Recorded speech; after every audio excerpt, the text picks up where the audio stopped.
our apostle from Houston, Texas, USA, Miracle, Apostle Robert Arthur Miller III.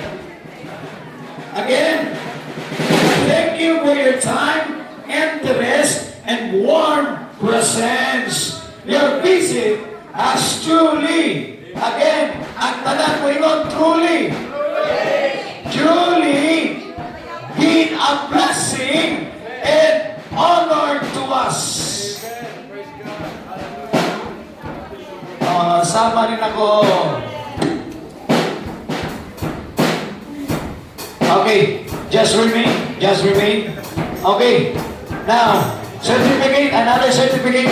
Ito, ibinigay ko na ito, ha? Ibinigay ko na ito sa Davao. Oh, gusto mo rin na dito kasi nasira yung dito.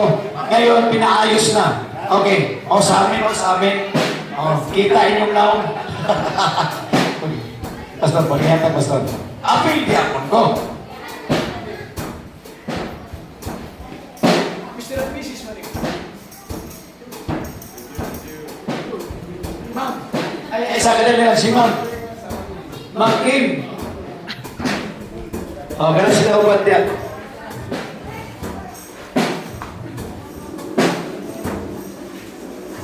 Okay, palakpak para sa Ginoo. Palakpak para sa Ginoo. Makusog na palakpak. Hallelujah.